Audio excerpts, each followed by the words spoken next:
Hello everyone. Welcome to the second edition of Let's Strategize, where we bring you interesting insights from some of the biggest names in investments, real estate, and finance.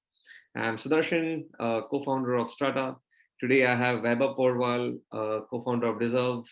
Vaibhav, thank you so much. Welcome to Let's Strategize. Thanks, Sudarshan. Thanks for having me.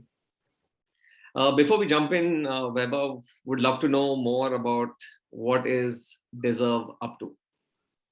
So Deserve is a platform which is offering expert investing solution to what we call emerging affluent segment. So these are working professionals like you and me who want to get their money managed by experts and are looking for solutions through which they can invest their money. So if you look at the entire market, it is divided in two parts. Investors who know what they want to do. So there are enough good platforms which are available for them to execute their transactions. But when it comes to investors who need some sort of assistance and handholding, there are not enough platforms which are available. So our idea at Deserve is to offer expert investing solution to investors like that. Typically, you've seen investors who are working are caught up with their work, have very limited inclination and time to invest their money well. So what we are trying to develop at Deserve is an integrated portfolio approach where they can come to our platform. We'll do a quick assessment of their requirements and risk tolerance, and basis that will create customized expert solutions for them. Along with that, we are also offering interesting alternate investment opportunities for these investors, which was so far available at very large ticket sizes and was restricted to very few investors. So these are the two different investment offerings we have, and we are solving for working professionals' investment need. Awesome. I think I should have asked you this question before, but how did the name Deserve come from? Yeah, Deserve came. So we were working with various names, and then we thought, and we were discussing amongst us that this segment deserves better. Yeah. And that's how Deserve happened, right? Because this segment deserve better. I'm glad the fact that you got the domain name, which is quite interesting. I don't know whether you noticed or not. There is no E at the end. Yeah.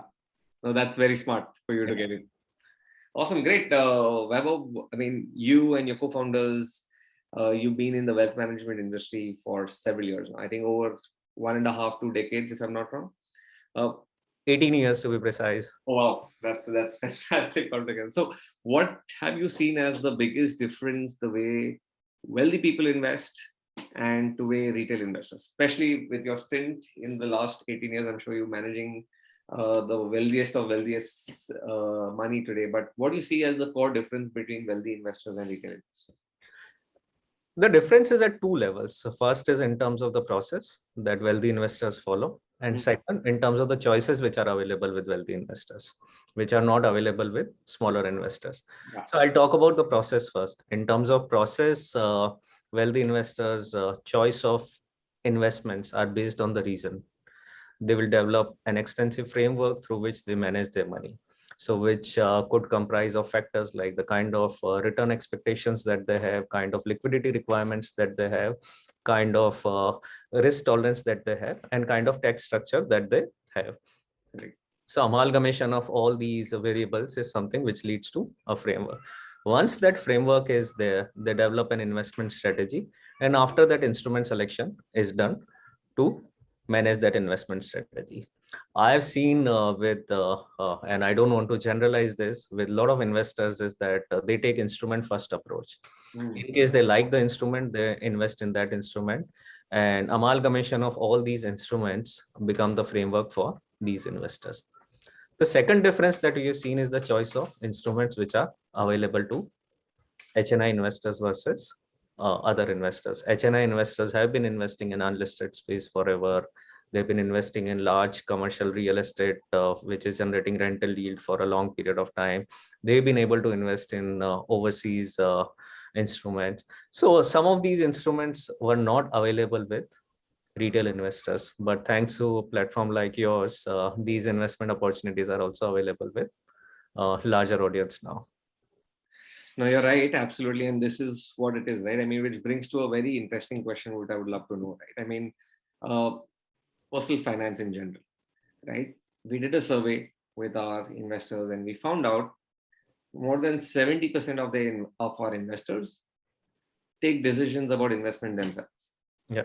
Or by asking their friends and families altogether, right? So is this a core difference you see versus uh, versus what typically people who have large money, who have larger wealth management, wealth managers for that matter, versus a retail investor who might not have that kind of money, or the I would say the luxury to afford a large personal advisor at that point of time, right? I mean, what do you think is the health of personal finance in general in India, and is this what something you're up to at Deserve, which can perhaps improve the health quotient of personal finance in India? No, that's a great question, Sudarshan. Honestly, first and foremost, when we talk about personal finance, we tend to ignore the personal part of it. We only focus on the finance. It is personal finance. So individual needs are very, very different depending on their life cycle and their cash flows and other requirements. HNIs are over pampered and over solicited lot. Everyone goes after them because of large pools of capital that they invest. But if you look at the volume cumulatively, a larger number of investors investing small money will lead up to the same amount of volume. The big challenge there has been reaching this segment. Yeah. Thankfully, with the adoption of digital tools, we can reach out to much larger audience, and that's what we are trying to solve for at Deserve. The experience that was reserved for high net worth individuals, or 0.01% of India, is available to all the investors now through Deserve platform. If you had to just rate, say, India, I mean, this is something which I've spoken in the past as well, but if you have to rate India, I would love to know your views because you manage larger capital than what I've seen perhaps. But if you have to rate India in terms of 0 to 10 in personal finance, what would you rate India today or Indian investors today? Honestly, I find this comparison slightly unfair, and I'll tell you the reason for that. 75 or 80% of our Indian population is not eligible to invest. When we look at the entire data, right, when we are talking about 100% of the population, it's an unfair comparison because our per capita income is around $2,000, and we are comparing with the United States where per capita is $60,000 per person. So that comparison in itself is unfair. When it comes to people who are eligible to invest, I think they are reasonably savvy and reasonably expert at investing their money. No, fair enough. Yeah, I mean, you're right. I mean, talking about, we keep hearing about portfolio diversification, I mean, especially in these times, right, where today people are looking at cashing in or booking profits in stock market and now saying, okay, what do I do with that money? Where do I deploy? Why is it so important for diversification? How have you seen it done, for your clients, and what you're planning to do at Deserve as well? So diversification is important for two things. A, to manage risk in the portfolio, because different asset classes perform differently over different periods of time. And B, to control your emotions. And as Warren Buffett says that people with greater IQ will not succeed in investing, but people with greater EQ will succeed in investing. We need to be emotionally stable about investing. And I've experienced over time that people tend to take significant number of decisions based on their emotional views at that point. So it's important that right amount of diversification is achieved in the portfolio. And besides that, it's also equally important to rebalance your portfolio periodically. In case, for example, just for simplification purpose, in case you started with 50% money in A asset class and 50% money in B asset class, for some reason, if the ratio changes to 40-60 or 60-40, it's always good to rebalance them. Correct. Absolutely right. I mean, a very, very interesting question. And, I've done some little background about you and both Sandeep and Sahil, your co-founders as well, right? I mean, three of you and obviously other people at your previous organization, you've been very instrumental to build IIFL One, which soared to, solid $4-5 billion in AUM, I think in the shortest or the fastest span in about 1-2 years, if I'm not wrong. Yeah.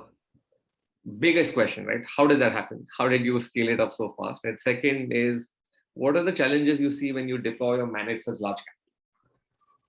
So Sandeep honestly spearheaded that entire piece, and we were contributing in terms of sales efforts. So I had contributed to some AUM to IFL1. The idea was fairly simple. We wanted to offer advisory-led solution to our high net worth individual clients. So we've seen over time that most of the businesses are built around transaction orientation.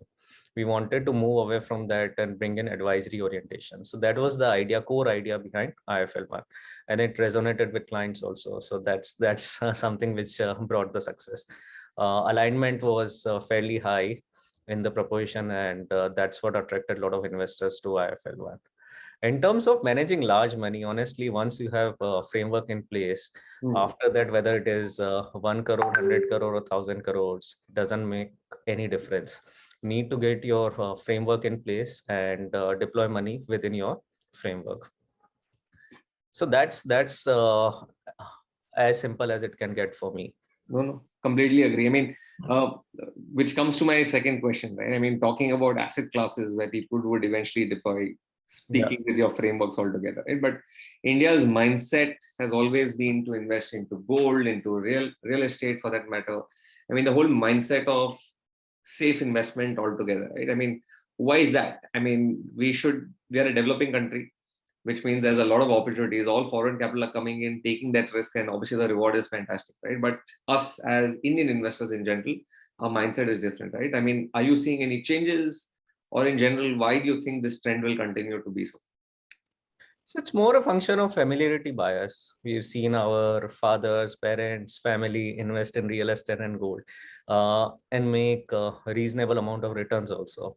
So there is significant amount of touch and feel about these asset classes. Besides, there's a stronger sense of being in control with these asset classes. So that's why people have opted for these asset classes traditionally. And when it comes to investing in equity markets, unfortunately, the decades of 90s and early 2000s went into scams, and which in some sense scared some people away.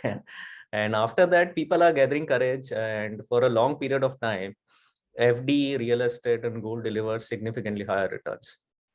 So there was no need for people to look at any instrument beyond these.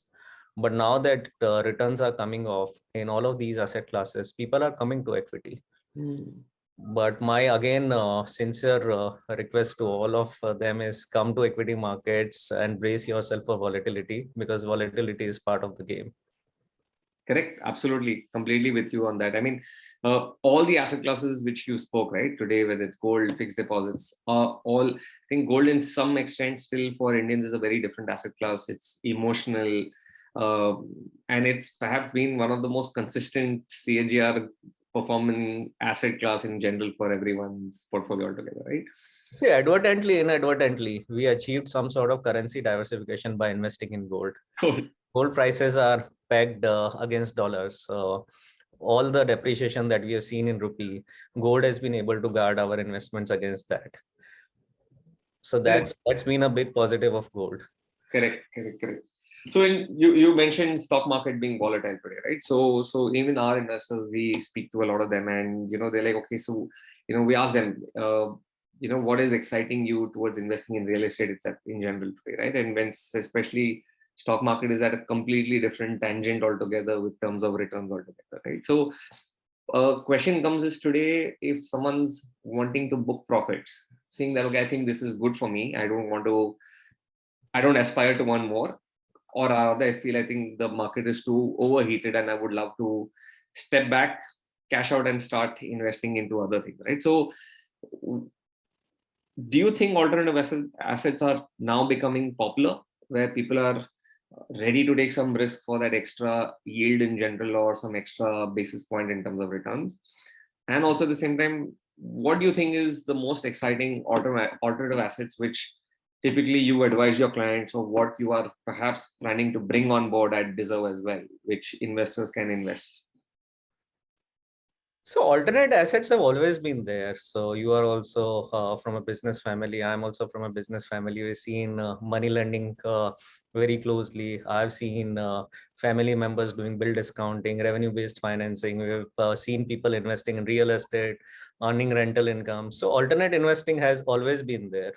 Unfortunately, it was not mainstream, but now it's become mainstream. So, and I'm sure one big advantage which is there with real estate, which I believe is people invest in real estate with a much longer time horizon versus any other asset classes. So that's one big advantage which I see with real estate investing.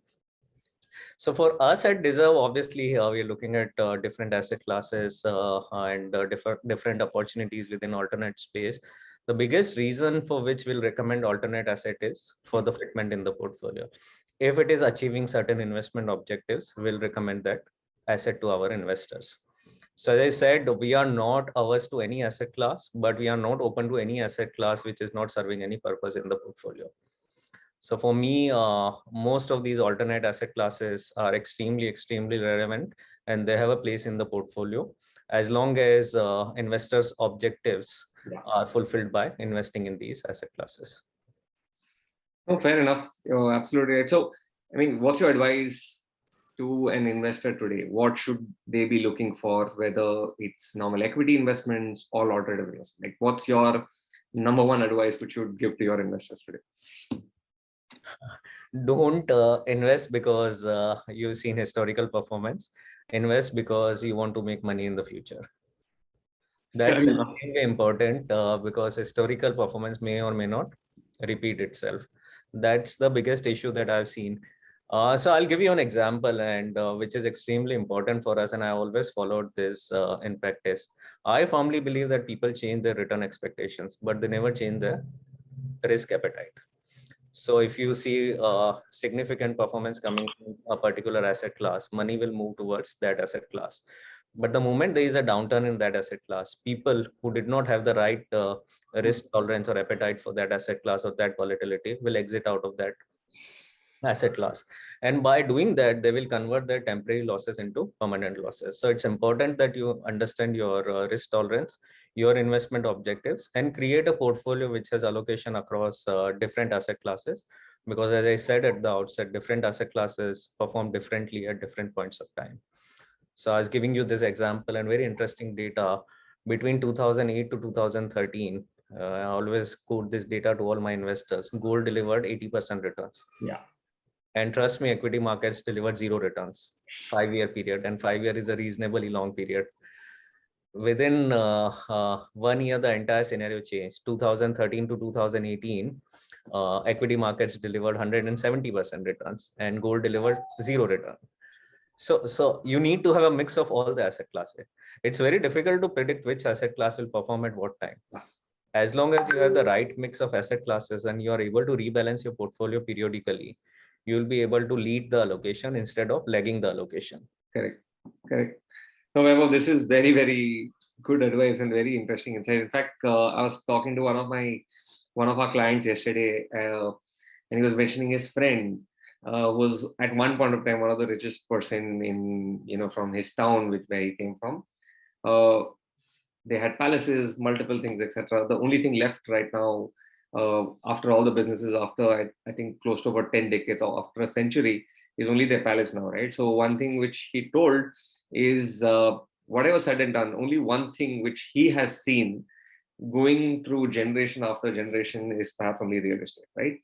Or gold. Now, these are the only two things. Now, when it comes to equities or it comes to other things, these are easily liquidatable, which means although I have a vision to stay long term, like you said, if I had probably stayed put in equity in that period of 5 years where I made zero, but in the next 5 years I made 170, which is still substantially close to about 12-15% CAGR year on year, which is fantastic over a 10-year period. Yeah. It's just mindset, because this is so easily tradable. People liquidate and move out of the investments. But real estate, on the other hand, because it's long term, because it's not as liquidatable as it is the only asset class which perhaps passes generations after generation. Stocks does not. I don't know if there is any company which, except the big ones, the Nifty 50 ones, where you can expect in today's world that they will last for 100 years, for that matter, right? It's such a difficult task for someone to look at. But on the other hand, gold, real estate still periodically will continue to be what it is. But because gold is, again, like an asset class, you said, it's still hedging you from dollars, etc. also at the same time. And real estate, on the other hand, is one kind of asset class which you're not manufacturing anymore. This is the land we have. This is the only land which is available. There's nothing But unless we start reclaiming sea lands, which is going to be a different thing altogether, right? So that's what oh, I absolutely. Just to add one more point to that, real estate also acts as a hedge against inflation right. because prices go up and they have very high linkage with inflation. Absolutely. I'll just ask the last question and then we'll take question answers from our folks who joined in. You're seeing these startups who are raising money right now, right? So these are the new age money makers, I would say, right? So Bombay was the traditional old money. Bangalore is now the new money, right? As we call it, right? In this part of the world, right? So two things would love to know more about is first to these people, how should they go about managing their money? Second thing is for people who are professionals, and we have a lot of professionals who work in such companies. Uh, what is the value of ESOPs, and is there any way where they can consider liquidating? How do they go about it? How do they value? Many people know this is great, but they don't know how to go about it, the importance of it, the taxation, all right? So in a very small, two advisors to our new money guys in Bangalore or Gurgaon or wherever it is for that matter, or how do they advise and how do they realize the value of what they're having right now? See, honestly, Sudarshan, process of investing remains the same. We have a few variables that investor needs to consider. What kind of liquidity requirements they have, what kind of risk appetite they have. So in terms of what kind of downside they can tolerate in the interim, what kind of time horizon they have on the hand, and what kind of return target that they have. So investing is nothing but an amalgamation of all four variables. So once you have enough clarity on all these four variables, you can develop a process and basis that you can choose different weightages for different asset classes. Yeah. All asset classes exhibit different attributes, and whichever attribute is more valuable for you, you invest in that asset class. If you uh, value liquidity, then obviously you'll invest in debt mutual funds, which can be liquidated easily. If you're comfortable with high volatility but want significant wealth creation over a long period of time, then you'll go into something like equity. If you are comfortable with illiquid instrument but want periodic income to come from those instruments, and something like what Strata is doing is a very useful instrument. In case you're looking to hedge against currency risk, then you can invest in international funds or you can invest in gold. So different instruments and different asset classes will serve different purpose in the portfolio. Depending on your purpose for which you're investing, you will have to curate a portfolio. First process for me and first step for investment management for me is to write down these investment objectives. It's important to write it down because once you write it down, you get committed to them. Correct. And on the second part for ESOPs, it's easy to value now. All these companies are going for fresh rounds, so you can value your ESOPs very easily. There are many platforms which are offering exits to the employees, so you can use those platforms. Just ensure that you have finished your holding period of 2 years and above to make sure that you fall under the category of long-term capital gains. Ensure that you exercise your options only when you want to liquidate them. And I've written a blog and post on that, which you can refer to on LinkedIn, where we have spoken about ESOPs, their taxation, and how to value them. So in fact, Sandeep and me both have written posts on ESOPs because it's extremely dear for us, this subject, because all of us joined IIFL, and the biggest excitement for us to join IIFL was the ESOPs that we got at IIFL. And I'm sure it's done very well for you. So and Sahil also has done one video on ESOP, so that's also extremely useful. Got it. Awesome, great. We'll start taking some questions from folks. So anybody who has any questions, feel free to write in the Q&A. I'll just take the first question is two questions. Part of the one is how much percentage of portfolio should I invest in alternative investments, and how do I determine when I should exit out of this? See, alternate assets is an umbrella term. Within alternate assets, you have different asset classes. As I said, gold can also be termed as an alternate asset. Real estate is an alternate asset. Unlisted equity is an alternate asset. Now we have cryptos, NFTs. They are also categorized as alternate asset. Depends on your investment objectives and your liquidity requirements. You can decide on allocating money to these asset classes. Typically, what we have seen is 75 to 80% money goes into something that we call core portfolio, which can be liquidated easily and which can be marked to market on daily basis. 20 to 25% of the money goes into alternates, because traditionally we've seen that most of these instruments are illiquid in nature. Correct. No, absolutely. I'll just ask the second question is art and NFT markets. Is it a viable alternative asset to invest in? As I said, the reason for investing is to make money. If you are investing because someone else is also investing and someone else has made money in that, then that's not a good enough reason, because there is no familiarity with the asset class. Yeah. You will possibly not be in a great position to decide when the tide turns. They have delivered returns and they will continue to deliver returns, but volatility tend to be very, very high in these asset classes. And when liquidity cycle changes, the price drop can be significant in these classes. Correct. Moving on to my next question is, what portfolio allocation should an investor look at diversifying into AIFs? So AIF again is a vehicle.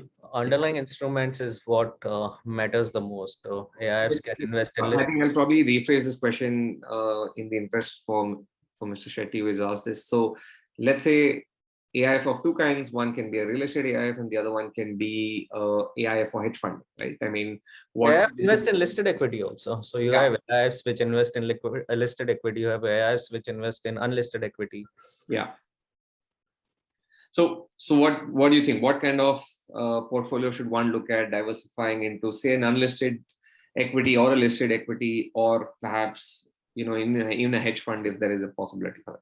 So alternates put together should be 20-25% of the portfolio, and remaining 75-80%. So whatever percentage of your portfolio you want to, you are okay with low liquidity and with long investment horizon, can go into AIFs.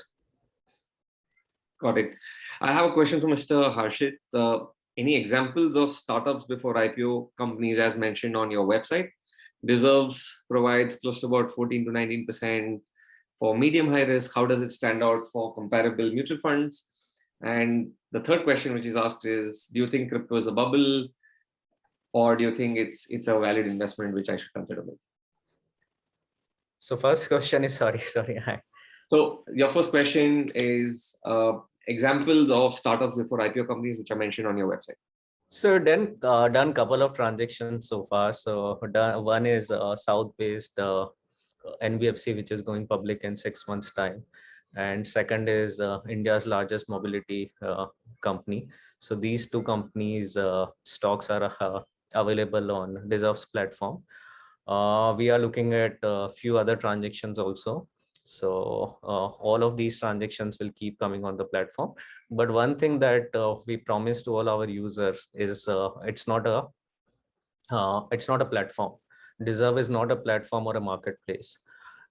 Anything which we recommend on our platform is due diligence by our team, and only after we are comfortable investing our own money, we'll put it out on our platform. And the second question is, Deserve provides 14 to 19% CAGR for medium high risks. How does it stand out from comparable mutual funds? So there are two parts to the returns. One is the return that the portfolio is generating, and second is the risk. So what Deserve has been able to do is to deliver returns which are better than the markets, at the same time reducing your risk significantly. So on both these counts, our integrated portfolio approach has done much better than a basket of mutual fund. Got it. I'll just take two more questions because there are a lot more, but one of the most common questions which I have right now is, can you please throw some light on crypto as an investment? I'm sure you're getting this question from everybody for that matter, but what do you think? What's the future? India is already the largest crypto user market in the world already, right? So where do you think we are heading to? Blockchain as a technology is very, very exciting. We are seriously excited about it. It has immense potential. Now, the biggest issue with crypto, and we have written about it, is regulators have still not blessed it in India. Yeah. So till the time regulatory blessings are not there, we are not going to strongly recommend crypto investments. So awaiting that. The other issue is how central banks will perceive crypto, because in some sense, they are competing with central banks for its role. So if we get into a situation where central banks take an anti-stance against crypto, so then it can be a bad outcome for crypto. We really like investing in these opportunities, but it has to be a small and rational percentage of your portfolio, keeping in mind that there are risks, both regulatory as well as liquidity risk. Correct. I'll ask the last question, which is a very, very important. I think there are 5 people who asked me the same question on our window today. Is, can NRIs invest through your platform? Number one. Second, I have a feeling that NRIs are very restricted to participate in a lot of these new age investment platforms in India, or generally in other new age investment options in India, right? And what is Deserve working specially for NRI investors? Oh, I would see it other way around. NRIs have too many options to invest world over. When it comes to India, till the time we don't have capital account convertibility, Yeah. it will be restricted. But having said that, there are enough options which are available for NRIs. They can come through different channels. They don't need to come through NRE or NRO accounts. There are enough funds which are building exposure in India through alternate channels. So they can take exposure to any asset class. There are funds which are registered overseas, which can invest in Indian debt markets. There are funds which can invest in Indian equity market. There are enough unlisted funds which are mobilizing money to invest in startup ecosystem in India. So real estate funds are there. So all the funds are there. Channels are different.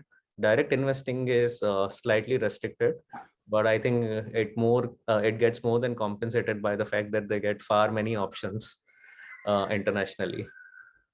No, you're right, Vaibhav. I mean, but we still see a plethora of NRI investors who are wanting to invest in India, who, on the contrary, says I don't have investment opportunities abroad, right? So I don't know. So they can invest in real estate in India. They can invest in equity in India. They can invest in debt mutual funds in India. So the only they can invest in unlisted equity in India. So the only restricted asset class that I can think of is direct ownership of bonds. Yeah. And derivative instruments. So these are the only 2 instruments that I can think of.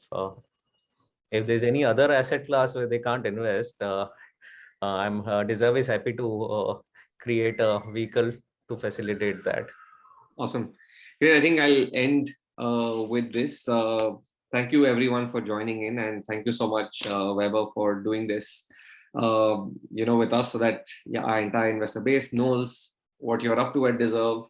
Would just love you to conclude with the last remark as one of the most amazing investment tips which you can give to our investors, number one. And second, for everybody, in case you need to know more about Deserve, just go on to deserve.in. That is the website. Otherwise, Vaibhav, Sandeep, and Sahil are very active on LinkedIn. You can always keep following up all the topics which they keep writing about, and obviously keep engaging in the comments with them, and know and get insights from them as well. So, Vaibhav, what's the last tip you would give to everybody today? There is something that I've been telling all my investors all my life, that don't look for instant gratification in investing. Investing is not akin to buying something and where you get instant satisfaction. It's a grind which you have to go through, but the rewards after you go through that grind are disproportionate. So don't expect instant gratification out of investing. Awesome. Great. Thank you so much, Weber, for joining in and doing this with us. Really appreciate it. Thanks, Sudarshan. And I must congratulate you on Strata. You built a phenomenal platform. And I always believe that in some sense, finance is controlled by a clique which wants to control all the aspects of investing. And thanks to platforms like Strata, people have access to these asset classes, which was not possible Awesome. this far. Great. Thank you. Thank you so much. Thanks, For your thanks, kind words. thanks a lot. Thank Yeah. you everyone for joining in.